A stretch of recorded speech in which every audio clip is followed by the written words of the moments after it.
السلام علیکم دوستو، میرا نام ہے حسیب شفقت اور آپ دیکھ رہے ہیں ہنسی ٹی وی۔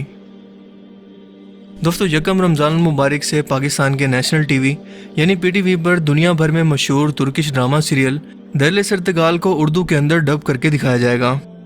یہ پورا ڈرامہ سیریل حقیقت پر مبنی ہے، جو مسلمانوں کے شاندار ماضی، ان کے اتحاد کی طاقت یعنی کہ خلافت عثمانیہ کو عطا کیے گئے نیک، بہادر، ذہین، جنگجو اور نڈر حکمرانوں کی تاریخ کو حقائق کے ساتھ ایسے خوبصورت انداز کے اندر پیش کر رہا ہے کہ مسلمانوں کو ان کا سنہرا ماضی ایک بار پھر سے یاد کروایا جائے،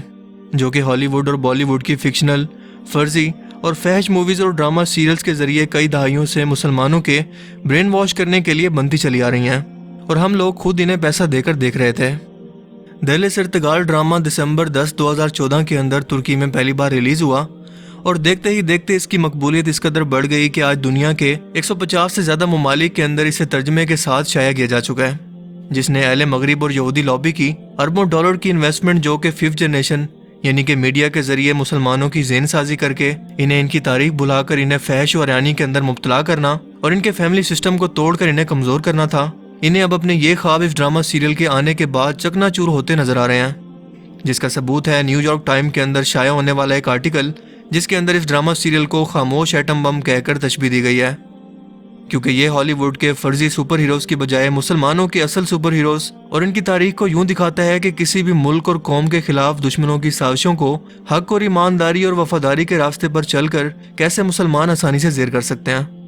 وہ مسلمان جنہوں نے 1291 سے لے کر 1924 تک یعنی سلطنت عثمانیہ کے دور کے اندر امت مسلمہ کا اپنی تلواروں سے دفاع کیا اور 600 سال تک اسلامی خلافت کو قائم کیے رکھا۔ اس ڈرامہ سیریل نے کیوں اہل مغرب کی نیندیں حرام کر رکھی ہیں اور ان کے منصوبوں پر مستقبل کے لیے خطرے کی گھنٹی کیسے بجا دی ہے، اسے سمجھنے کے لیے سب سے پہلے آپ کو ارطغرل غازی، جو خلافت عثمانیہ کی بنیاد رکھنے والے سب سے پہلے انسان تھے، ان کی تاریخ اور خلافت عثمانیہ کے قیام، اس کے عروج اور زوال کو مختصر طور پر سمجھنا ہوگا۔ میں کوشش کروں گا کہ اس لمبے ٹاپک کو آپ کو مختصر کر کے اور جتنا ہو سکے اسے پریسائز کر کے آپ کو سمجھانے کی کوشش کروں۔ دوستو، سلطنت عثمانیہ جو دنیا کے 3 بر اعظموں تک پھیلی ہوئی تھی اور دنیا کی سب سے مضبوط سلطنت تھی، اسے ایک کے بعد ایک ایسے قابل اور نیک حکمران ملے جو اس کی شان و شوکت کو مزید بڑھاتے چلے گئے، جس نے اس وقت کی سپر پاور یعنی کہ منگول اور صلیبیوں کی نیندیں حرام کر دی تھیں، اور انہیں بتایا کہ جنگیں صرف تلواروں سے نہیں بلکہ سوچ اور تدبیروں سے بھی جیتی جاتی ہیں، کیونکہ منگولوں کے پاس خونخوار قسم کی فوج تھی، تلواریں اور جنگی حکمت عملی تو موجود تھی جو انہیں فتوحات پر فتوحات دیتی چلی گئی، لیکن کسی بھی ملک کو فتح کرنے کے بعد ان کے پاس اس ملک کو چلانے کے لیے کوئی نظام موجود ہی نہیں تھا، جو بعد میں خلافت عثمانیہ نے اسلامی قوانین کو اپناتے ہوئے اس جمہوری دنیا کو دوبارہ سے یاد کروایا۔ تو شروعات ہوتی ہے چنگیز خان کے کردستان پر حملے سے، جب اس حملہ کے بعد یہاں کے کچھ چروائے نقل مکانی کر کے اپنے ایک سردار کی زیر نگرانی ترکی کے علاقے اناتولیا میں پہنچ گئے، اور اس سردار کا نام تھا ارطغرل۔ جی ہاں، وہی ارطغرل غازی جس پر یہ پوری ڈرامہ سیریل موجود ہے۔ یہ 100 خاندان تھے اور 400 گھڑ سواروں کا بڑا لشکر تھا۔ اناتولیا کے علاقے پر اس وقت سلجوقی سلطنت قائم تھی، جو کہ بار بار اس وقت کی سپر پاور کے حملوں یعنی کہ رومی فوج اور تاتاری یعنی چنگیز خان کی اولاد کے حملوں کی وجہ سے بہت زیادہ کمزور ہو چکی تھی۔ سلطان الپ ارسلان جیسے عظیم حکمران نے سلطنت کی بنیاد رکھی تھی۔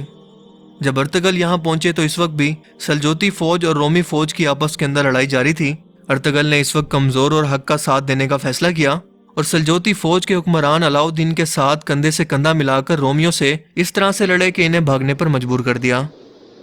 جس کے بعد سلطان علاؤ الدین نے خوش ہو کر اناتولیا کی مغربی سرحدوں کو ارطغرل اور ان کے خاندان کو دینے کا فیصلہ کیا، جس کے بعد انہیں اپنے زیر اطاعت رہنے والا ایک اتحادی بھی مل گیا۔ اور ویسے بھی ارطغرل ایک انتہائی ذہین، ایماندار اور وفادار انسان تھے۔ وہ ہمیشہ علاؤ الدین کے ساتھ ہر بغاوت کے موقع پر کندھے سے کندھا ملا کر لڑتے رہے، لیکن خود کبھی بغاوت نہیں کی،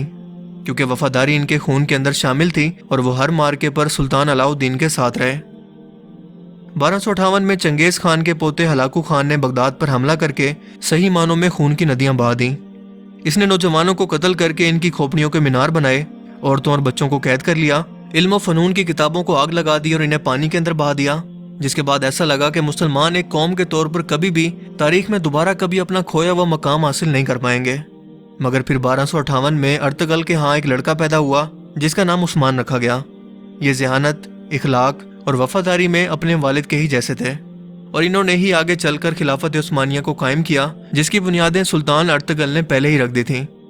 ایسی سلطنت جس کا مقابلہ کرنے کی طاقت یورپ اور ایشیا کی کسی فوج کے اندر نہیں تھی۔ سن 1300 کے اندر تاتاریوں نے سلجوتی سلطنت پر حملہ کر دیا، جس میں سلطان علاؤ الدین مارے گئے، اور اس طرح سے عثمان سلجوتی سلطنت کو چلانے کے لیے خود مختار ہو گئے۔ اسی موقع کا فائدہ اٹھا کر ترک سرداروں نے رومی سلطنت کے ساتھ مل کر سلجوتی سلطنت پر حملہ کر کے اسے ختم کرنے کا منصوبہ بنایا، جو کہ ان کی سب سے بڑی غلطی ثابت ہوئی، کیونکہ اس کے بعد عثمان نے ایک ایک کر کے ان کے تمام علاقے فتح کرنا شروع کر دیے۔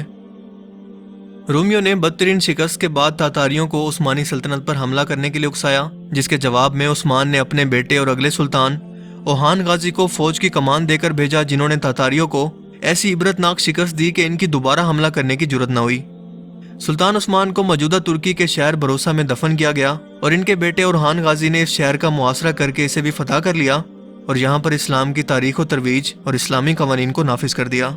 جس کے بعد یہ فتوحات کا سلسلہ یوں بڑھا کہ عثمانیہ سلطنت 3 بر اعظموں تک پھیل گئی، اور اس کی خلافت کا مرکز تھا ترکی۔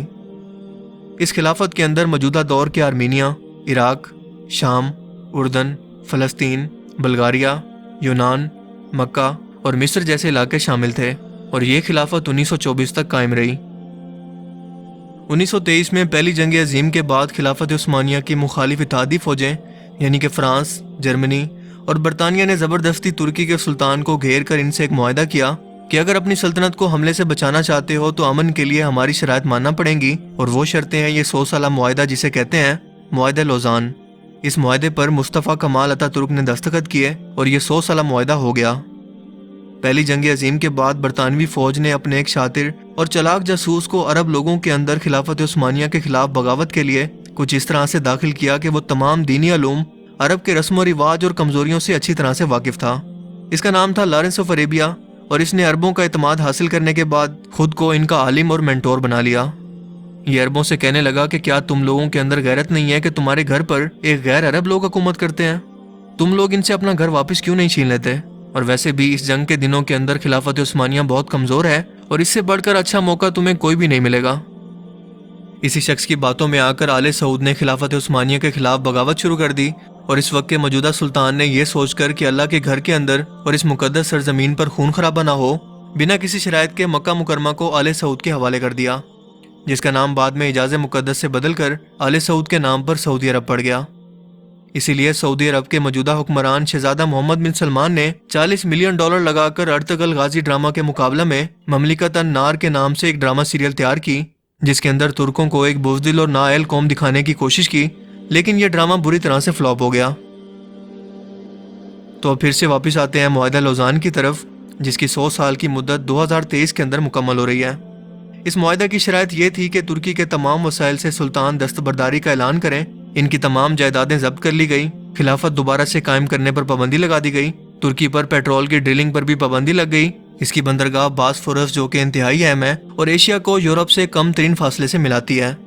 اس کے ایک طرف ہے بلیک سی اور دوسری طرف ہے میڈیٹرین سی، اسے عالمی ملکیت قرار دے دیا گیا، یعنی کوئی بھی گزرنے والے جہازوں سے کوئی بھی ٹیکس ترکی 100 سال تک اس معاہدے کی روح سے نہیں لے سکتا، یعنی کہ ترکی کے ہاتھ پاؤں باندھ کر اسے 100 سال کے لیے ایک سائڈ پر پھینک دیا گیا، اور مصطفیٰ کمال اتا ترک نے اسلامی ترکی کو ایک سیکولر ترکی بنانے کا آغاز کیا، جس کے بعد ہر طرف بے حیائی، شراب نوشی اور مغربی کلچر عام ہونے لگا، یعنی کہ ترکی مسلسل دین اسلام سے دور ہوتا چلا گیا۔ مصطفیٰ کمال اتا ترک نے اسلام کی مخالفت کے اندر ہر وہ کام کیا جس کے کرنے سے اسلام ہمیں روکتا ہے، جس کے بعد اللہ نے ترکی کو طیب رجب اردگان جیسا امت مسلمہ کا درد رکھنے والا لیڈر دیا، جس نے کمال سمجھداری اور بنا فوج، عدلیہ اور اپوزیشن کے ٹکراؤ کے سیکولر ترکی کو ایک بار پھر سے اسلامی ترکی کی جانب گامزن کر دیا ہے، اور 2023 تو صرف 3 سال ہی دور ہے، جس کے بعد یہ تمام پابندیاں ختم ہو جائیں گی، اور ترکی تمام فیصلے کرنے کے اندر نہ صرف خود مختار ہوگا بلکہ اپنے وسائل دوبارہ استعمال کرنے پر اور خلافت قائم کرنے پر بھی اس پر قانونی طور پر کوئی پابندی نہیں ہوگی، اور اسی چیز نے یورپ کی نیندیں حرام کر رکھی ہیں، اور یہی وجہ تھی کہ 15 جولائی 2016 کو ترکی کی فوج کے ذریعے اسرائیل اور امریکہ نے ترکی کے اندر بغاوت کی کوشش کروائی، مگر ترکی کی عوام نے فوج کے ٹینکوں کے آگے لیٹ کر اس بغاوت کو کچل دیا، کیونکہ یہ سازشی لوگ جانتے ہیں کہ مسلمان اگر ایک بار پھر سے ارطغرل غازی جیسے مرد مجاہد کی طرح اور سلطنت عثمانیہ کی طرح ایک بار پھر سے اکٹھے ہو گئے تو پھر ان کو ہر ایک ظلم اور زیادتی کا جواب دینا پڑے گا، جو ظلم یہ ایک کے بعد ایک مسلمان ممالک کو تباہ کرنے کے بعد اب تک کرتے چلے آ رہے ہیں۔